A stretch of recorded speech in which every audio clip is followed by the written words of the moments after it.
drive with confidence, Arroyo Driving School helps teens and adults become safe, skilled drivers. Our certified instructors teach the latest techniques to ensure you're prepared for any road.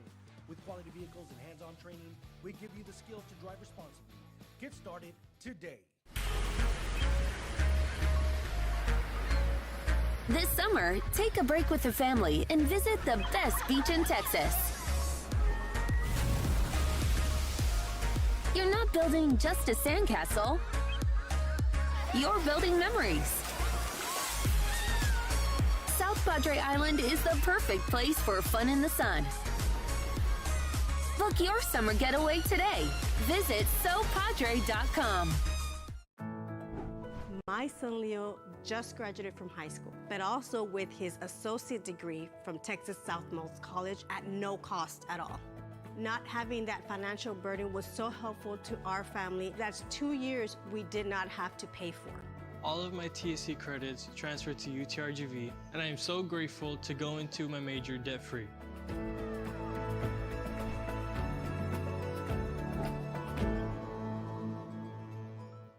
South Padre Island. Enjoy endless activities for all ages. Then dance the night away with live music. Savor fresh seafood and discover unique food trucks and shop our charming boutiques. What are you waiting for? Escape the everyday at South Padre Island. When you study local at Texas Southmost College, you can choose from over 50 associate degree programs, certificates, and workforce training programs, all at the most affordable cost in the Rio Grande Valley. Transfer your TSC credits to a university or start a new career, like Kat Gomez, who graduated from TSC and is now patrolling the streets of Brownsville and serving her community. Register now at tsc.edu/register and study local at Texas Southmost College.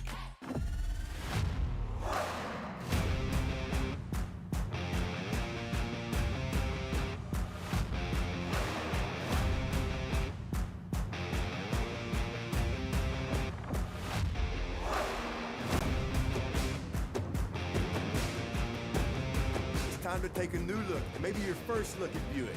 If smart, hip, and affordable is for you, Buick's your brand. Fruya Buick, Brownsville, Texas. At H-E-B, we have a great variety of quality meats. Whether you're planning a carne asada for the familia and amigos or a casual weeknight dinner for two, our H-E-B certified meat cutters will gladly customize your meat order with the best variety of cuts. H-E-B, here, everything's better.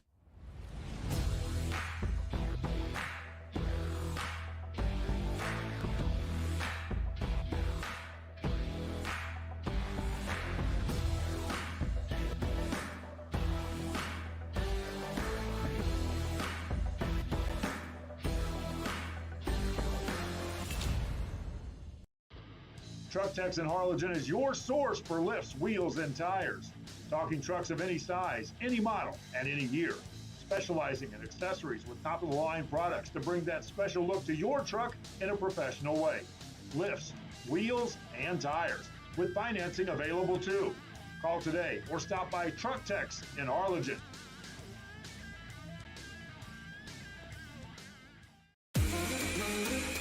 This summer, it's time to go outside and get some air. Explore a pirate ship. Or go horseback riding on the beach. And you can't forget about all the fun on the bay. South Padre Island has so much to do for the whole family. Book your summer getaway today. Visit SoPadre.com.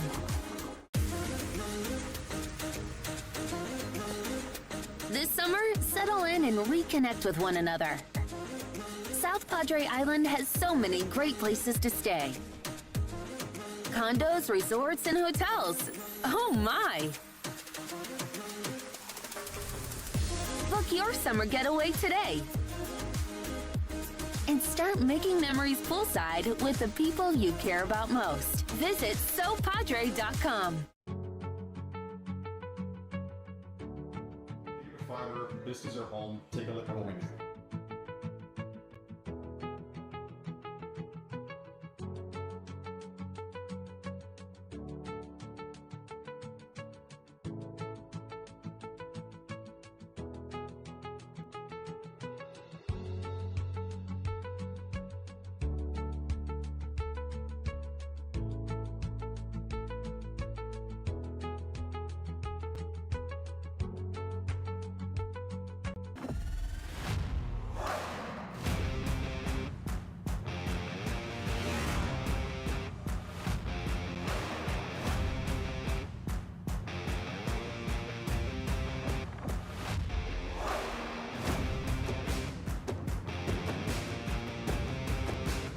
Innovation, AT4, AT4X, Denali.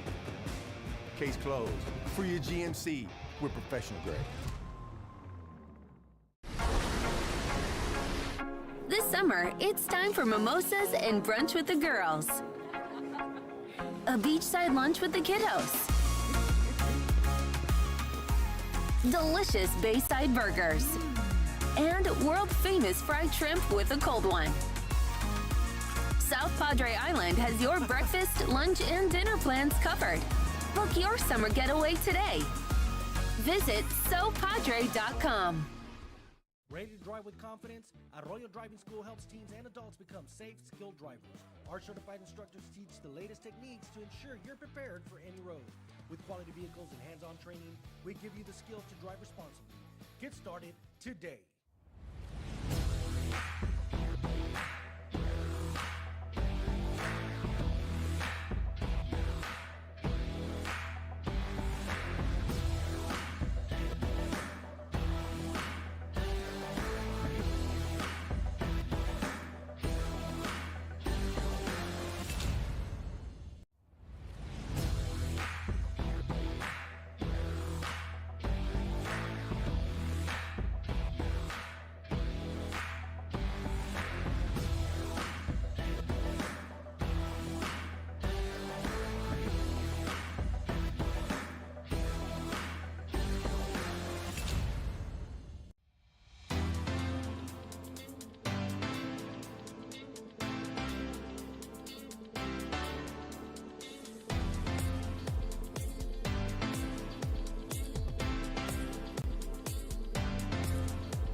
This summer, it's time for mimosas and brunch with the girls. A beachside lunch with the kiddos. Delicious bayside burgers. And world-famous fried shrimp with a cold one. South Padre Island has your breakfast, lunch, and dinner plans covered. Book your summer getaway today. Visit sopadre.com. Ready to drive with confidence? Arroyo Driving School helps teens and adults become safe, skilled drivers. Our certified... What's up, everybody? Back for another episode of Chalk Talk with Coach Tino Villarreal. It is Season 3, Episode 3. I'm Kevin Aro, as always, joined by Head Coach and Athletic Director, Coach Tino Villarreal. Happy Week 2. That's right. The football season is in full swing. At least myself and most will be celebrating not only Bloodhound football tomorrow, but the Cowboys are back. I know, Coach, you're a little on the you're just in the middle but there's a lot to be excited about. Now it feels fully in the month of September with the NFL back, college football back, and of course high school football back. And it's week 2 for the St. Joseph Academy Bloodhounds. Not going to bury the lead here. It's Veterans Week here at St. Joe. Part 2 of this 2-year scheduling with the Chargers. I know, Coach, you're excited. I'm excited. The communities are excited.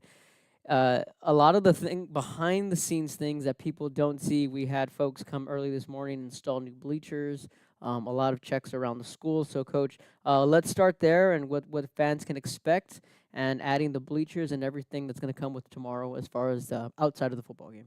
Well, I mean, first and foremost, fans can expect a playoff environment, right? Mm-hmm. I think that it's important that this game be played. I've been saying it in multiple. I was on the RSL show on Wednesday. I was on Channel 4, 23 yesterday.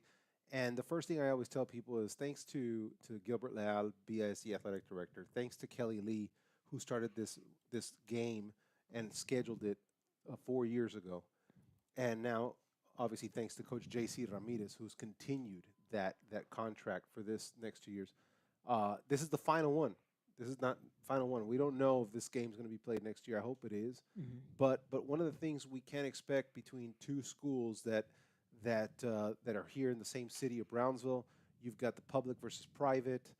You've got two communities that families sometimes are divided. One of the children went to St. Joe. The other child went to Veterans, or vice versa. So a lot of the same members of the same community, and that provides for an awesome rivalry. Our players know their players, and some of them are really good friends. Some of them can't see each other either, which is just it's allowed, right? And so when you're that close to another school, it provides a rivalry game. And tomorrow night, Canales Field here with the bleachers, and people can expect what it's like to go to a big game. You go to a big game, you're gonna have to walk a little bit to get to the stadium. You walk to a big game, it might be standing room only. You get there late, right? You go to a big game, it's going to feel really, really electric, and I think that our fans and the veterans fans can anticipate and expect that from us tomorrow. Absolutely. We have added bleachers in the north and south end zone, coach. Are those general admission, or are those available for home and away, or how's that plan run in the bleachers? So the south side of the bleachers is reserved for the Brownsville Veterans student section, and so we're going to reserve that for their student section, and the north end zone bleachers are reserved for the St. Joseph Academy student section. So the two student sections will be on; those are student tickets, and those will be on the end zones, and we'll reserve the sides for our general admission parents and fans and the marching band or whoever else needs to be seated in those areas. As far as the standing room goes, I know you were encouraging lawn chairs, correct? If They people would can, like to bring lawn, yeah, or people want to bring a lawn chair or stand there. I mean, ultimately, get here early and acquire a seat, right? Because if you get a lawn chair, it's not like you can put on the track. You're gonna have to still be behind a fence, and you're gonna have to watch the game behind the fence. So I do recommend that people just get here early and expect that environment. absolutely. In the parking, you want to let people know maybe a heads up on where to park, and just, I mean, I know Anywhere, get here early, but anywhere they can find a spot, right? We've got 4 different parking lots on campus, and if there's overflow parking, there's definitely parking in the Calle Cenizo neighborhood. There's parking at the Palm Village. I mean, it's wherever they can find parking, just the same way that it would be when you go to a college game or an NFL game. There's no reserved parking for anybody, so it's open parking for whoever wants to come here. absolutely. Kickoff is at 7:30. It's also Parents' Night here at St. Joe. The gates do open at 6. So, like Coach Tino mentioned, the gates open at 6. We encourage everyone to get here early to find parking. And how many people are you expecting, more or less, or what's the school expecting? Wow. Right now, our stadium could seat 3,000. So, I think that's probably half. I would say Mm-hmm.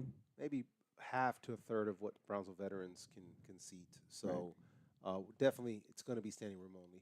Veterans Stadium was packed last year, and so we do encourage people to come out here.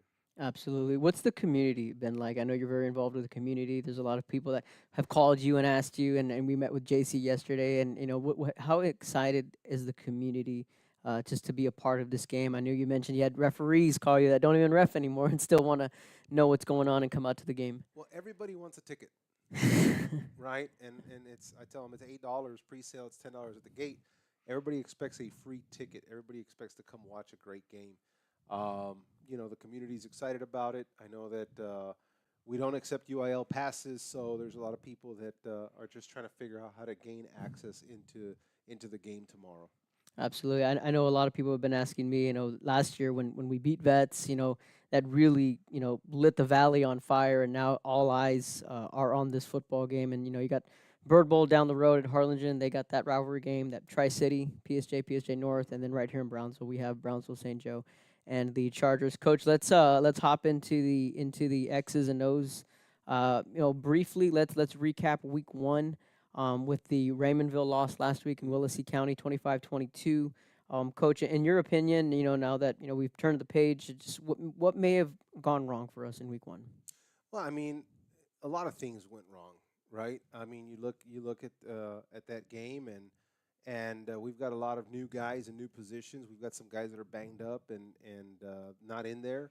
We lost 2 other players during the game, and so when you look at St. Joe and you lose a player, you lose 3 or 4 positions, and that means that you bring youth into the game.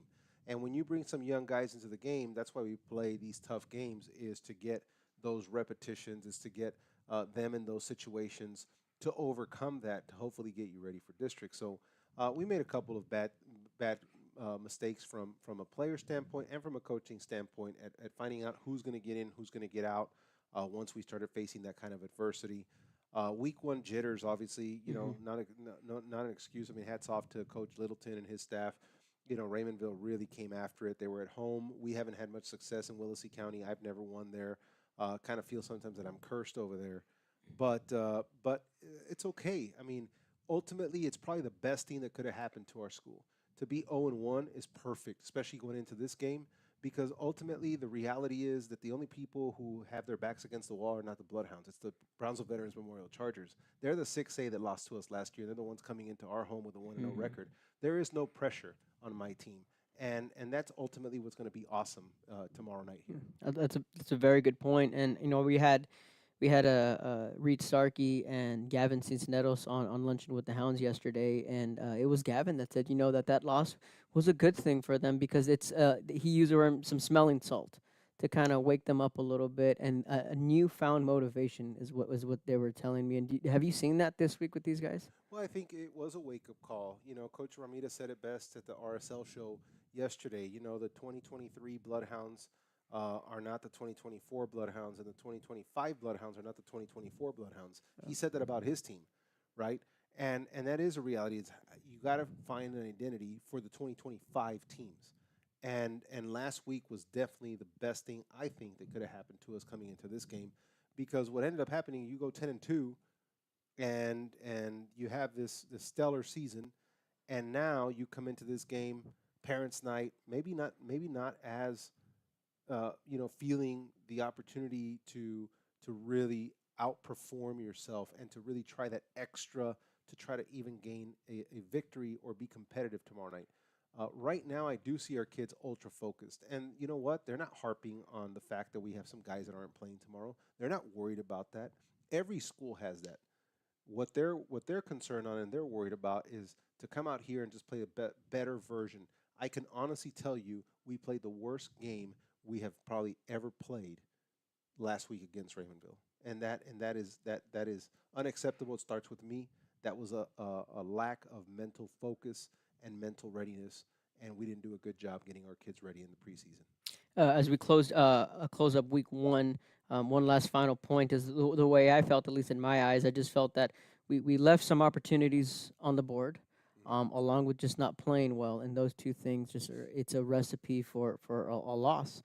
Starting with the missed opportunities, I felt that the game swung towards Raymondville. We weren't able to punch it in at the half, and then the second half turnover really gave Raymondville some life. At least for me, that was more of the turning point. Did you feel the same? Cleaning that up this week is going to be is important, right? And so I think we're ready from that regard as far as putting a hat on a hat. Are we going to get beat at some plays? Absolutely. It's called football. It's called football. You can't be perfect every play. But what you can do is do your job every play and try to put the right hat on the right body. And if we can do that, I mean, we expect the blitz. We know they're going to blitz, right? We couldn't pick it up last week. It's a no-brainer they're going to blitz, and we're ready for the blitz. I'm okay with that. I'm okay with us putting a hat in a hat. If we get beat from a physical game up front, I can deal with that, right? And so that's what we're really looking for tomorrow against Veterans. Absolutely. We're going to take our first break. This is Chalk Talk with Coach Tino Villarreal. When we come back, we're going to break down the Veterans matchup and more when we come back. Ready to drive with confidence? Arroyo Driving School helps teens and adults become safe, skilled drivers. Our certified instructors teach the latest techniques to ensure you're prepared for any road. With quality vehicles and hands-on training, we give you the skills to drive responsibly. Get started today.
Welcome back to Chalk Talk with Coach Tino Villarreal. So prepping for Brownsville veterans, and of course, it's all going to start with their run game up front, Coach. And we know that they have Cesar Belmontes back. He's going to be leading the Charger attack out of the backfield. 12 carries, 170 yards, 4 touchdowns last week in Week 1 against PSJ Memorial. Calvin Trevelyan, 5 carries, 114 yards, 2 touchdowns. And this is the stat that stood out to me, was that 7 different ball carriers touched the football for Brownsville veterans. So let's start with the veterans offense and the uniqueness to that offense. Well, that's what happens when you get blown out, right? A lot of people are going to run the ball. Mm-hmm. Our job is to not let 7 people carry the ball, Right. right? That means we're getting blown out. So let's start there. But the offense, it's a triple option. It's what they've been running since Kelly Lee got there. They decided to adopt it as their staple. And, Pete Lozano used to coach for me. He's now the offensive coordinator. Really proud of him. And we're going to see the type of game he calls on that offense. I mean, ultimately, it's a great offense. It's, I'm excited to see the matchup. I think there's a great opportunity for Pete to be an offensive coordinator against Coach Drew and Coach Manny Stumball, right? I think that the game plan from a strategy level is going to be great, and it's our job to now execute.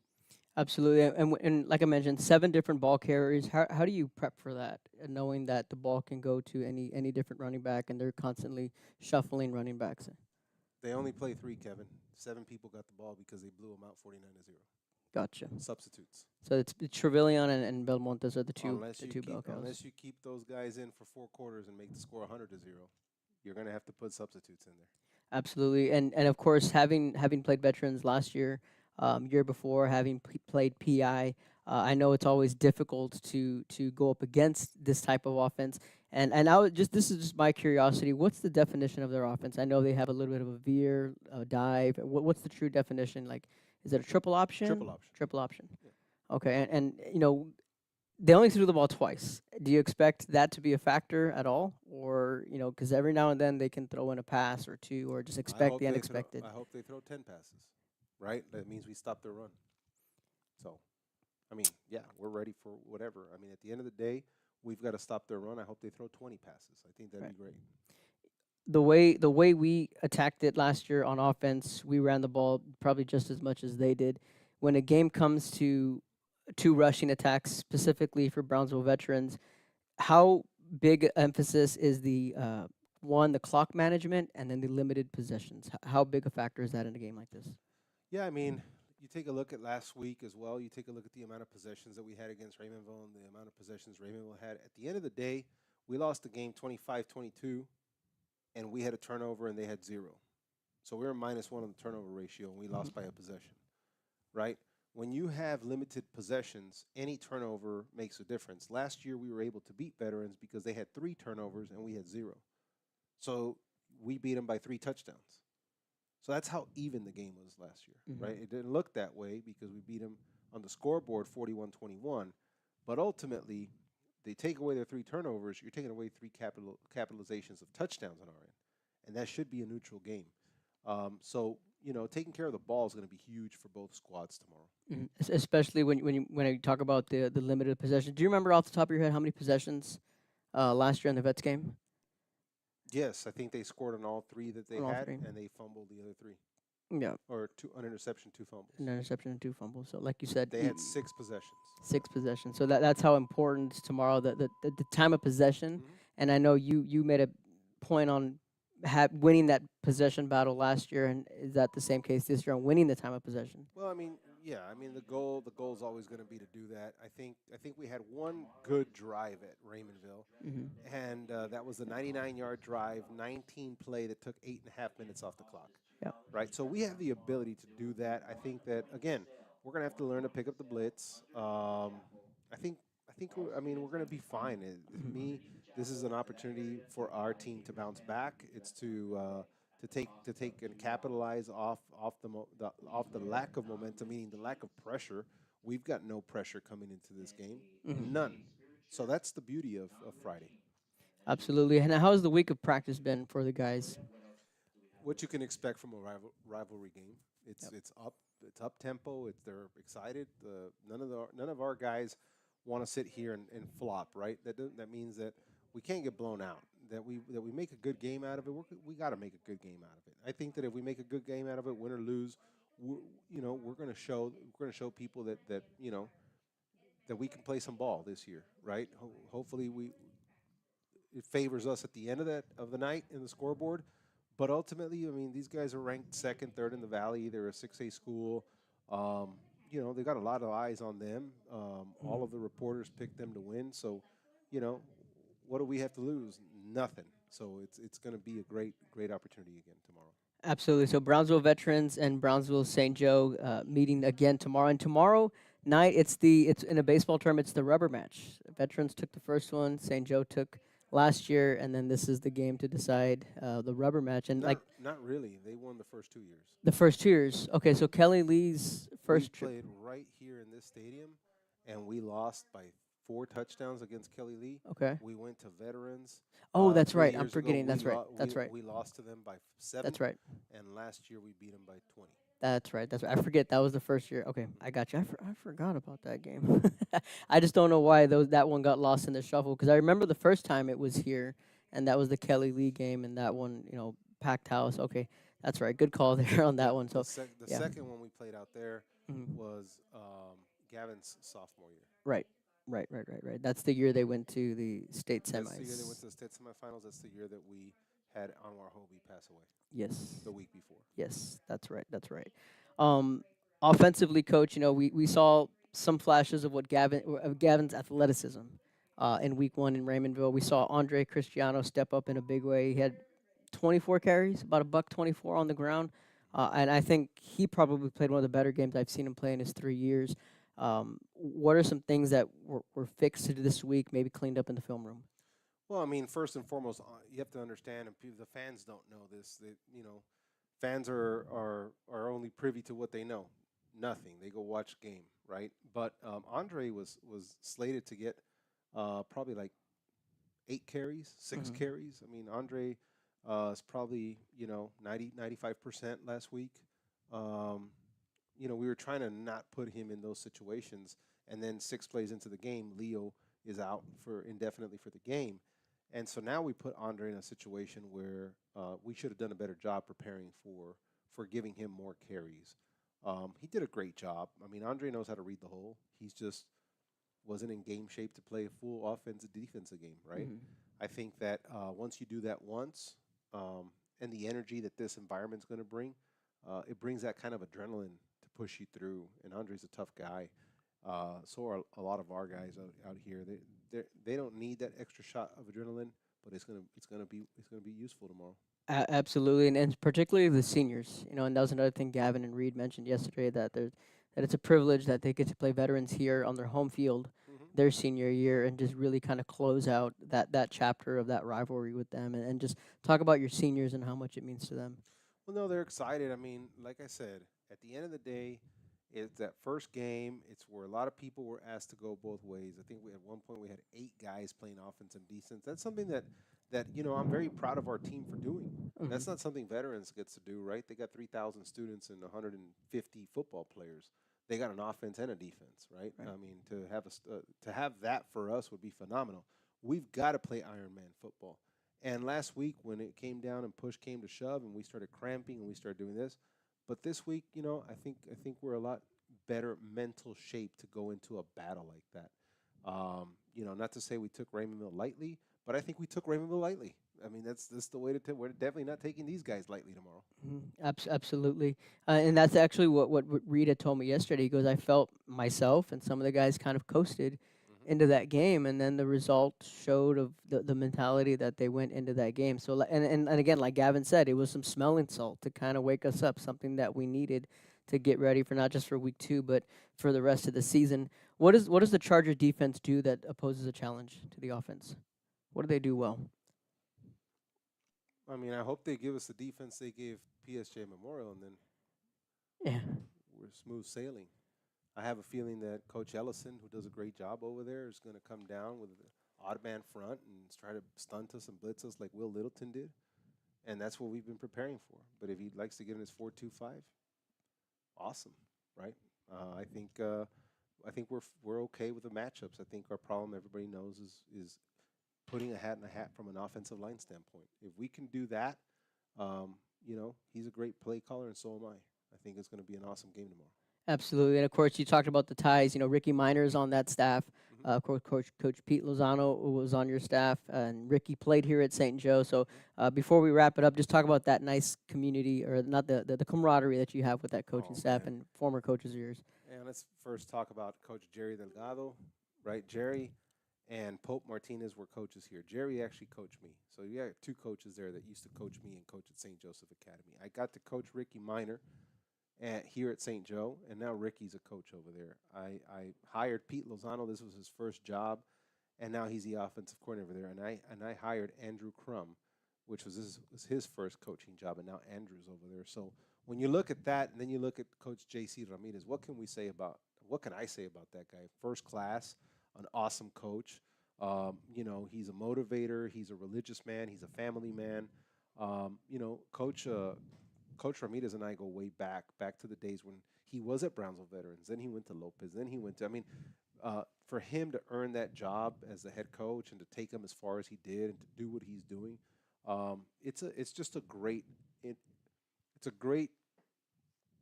game knowing that you have friends on the other sideline, right? As far as the communities, hey, let the rivalry be what the rivalry is. And that means that there is going to be a little bit of trash talk here and there. I try to limit it with our kids, but I actually think it's hilarious that our kids have been showing me some of the barstool stuff that Veterans has been putting out there. And you know what? I don't take offense to that. I actually think it's hilarious, right? I think that those things are creative. I wish that our school kind of just is different. We don't really do that. I would love to see a St. Joe Barstool, but that's not part of our culture. But I embrace it, right? I think it's hilarious. I think it's great. I've seen them. All the kids have shown them to me. I laugh at them. It's what builds tomorrow to be awesome. Yes. It's that kind of stuff that it's that healthy trash talk back and forth. That's what football and rivalry games are all about, and that's what we're going to have and showcase here tomorrow. And who knows, right? Like I said, the pressure I don't feel it here, because I think the last laugh is whoever wins that scoreboard. That's who gets the last laugh tomorrow. Absolutely. This has been Chalk Talk with Coach Tino Villarreal. Again, kickoff tomorrow at 7:30. The gates open at 6. Again, parking will be limited, so we encourage everyone to get here early, show up, find a seat. Well, I'm expecting a packed house. We're all expecting a packed house, and it's going to be certainly a good environment to be in. Where you get Brownsville Veterans, Brownsville St. Joe, two of the top teams in Brownsville. So we're really excited, Coach. It's a little past 3:30. You guys got practice. I think this walkthrough is going to be very important. Going into tomorrow, I think all walkthroughs are important, but I think it's always good to finish on a high note. It is, and it's to see the mental state of the team. Mental mistakes are super important. I talked about that at the RSL show yesterday with Coach Ramirez.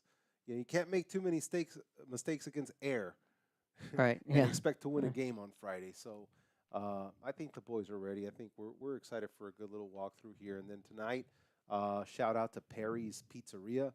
They're going to host our team pasta nights for the rest of the year. Oh, cool. For the rest of the year, we're going to be at Perry's Pizzeria. And so they're going to host that for the Bloodhounds. They've now become a Bloodhound community partner. So thank you to Perry's Pizzeria. We'll be there for, our little pasta dinner tonight. And then Friday morning gets here, and tomorrow morning we'll be in the chapel. We'll be praying for a safe game. We'll be praying for an awesome first home game. And before you know it, it's going to be 7:30, and then the lights turn on. And then it's for real.